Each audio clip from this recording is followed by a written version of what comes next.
A brand's visual identity or logo is probably the most important singular expression of the brand's culture. So in this video, I'm going to give you 14 ways to ensure that you're getting a logo that actually works.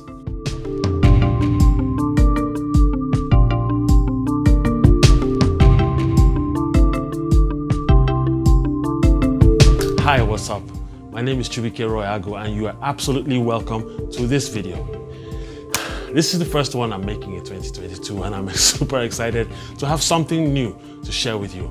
Now, my career so far has provided me with the experience of being on both sides of the creative decision table, sometimes as creative consultant and other times as the client.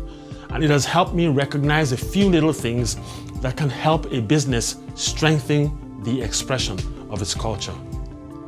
Your logo is often the first encounter that anyone has with your culture or your business.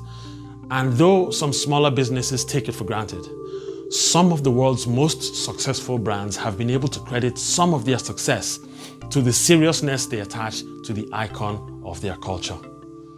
So, if you run a small or medium enterprise, you might want to pay attention to the tips I'll outline in this video. They're simply a list of things to bear in mind when developing or carrying out an assessment of your brand's logo. So, let's get into it. Number 1, is it unique? Does it stand out? You don't want it to get lost when seen in a cluster of visual elements. Without being offensive, it needs to literally stick out like a sore thumb on someone's office desk or on a street sign. Number 2, is it easy to remember? Now, this doesn't mean that if it is seen once that it sticks forever. That's highly unlikely, but being easy to remember means that when a person is presented with simple cues like color combinations, for example, your brand comes to mind almost immediately. Number 3, is it simple? A complicated visual ensemble eats itself up. Now, sometimes we use loaded visuals to create crests for clubs and stuff like that. And this works for them because the objective for those guys isn't always to be memorable. But that often takes years to sink into minds. So just keep yours simple. Number 4, not more than 2 colors if you can help it. You are not Google. It used to be about the cost of printing, but it's also about the audience. People are exposed to color now more than ever. The fewer colors your audience has to store in their minds as associated with you, the easier to remember you by seeing a single color or a combination of 2. Number 5, make sure you test it in black first. The form is different from the color. Sometimes color is used lazily to differentiate forms. Don't get carried away by this. There will be times when the luxury of presenting the logo in color won't exist, but it still needs to be distinguishable in all its parts. Number 6, never more than 1 symbol. Most logos are a combination of typographic expressions and a symbol. Having more than 1 symbol confuses your audience and it actually contradicts your brand message.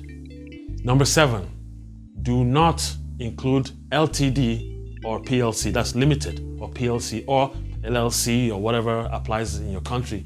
On your logo, don't include it.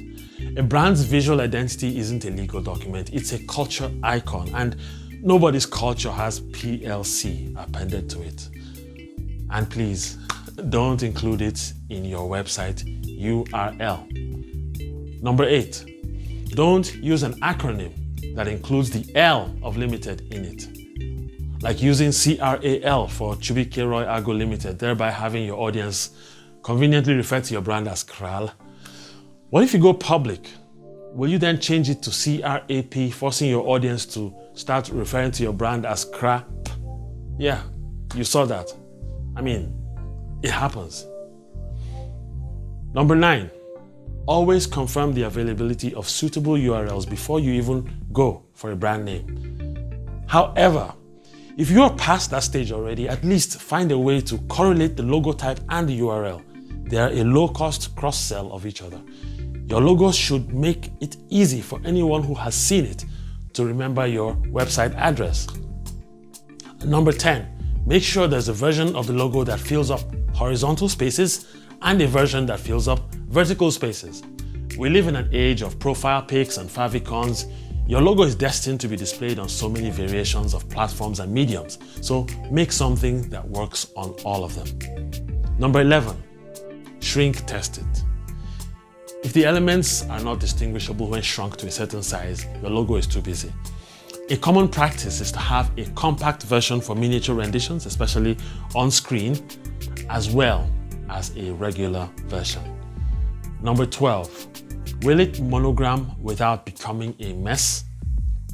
Monogrammed graphics aren't for every logo, but if your logo is simple, it'll work better. Number 13, it should be tight, meaning that the objects that make up the logo should not have too many spaces between them. This weakens it, especially at smaller sizes or when placed next to stronger brand symbols. And finally, number 14, it should animate in line with the story it tells. For example, if the mission of your brand is to bring people together, let your logo manifest on screen in a way that makes it able to depict convergence rather than dispersion in its movements. That's it, people. Feel free to watch this video over and over again so you get comfortable with these tips. If you're a design professional, let them guide your process. And if you're a client, let this be your checklist. The more you know about what to expect, the better results you can inspire from your team. As always, don't forget to hit the like button if this video has been useful to you, and subscribe or follow if you aren't already.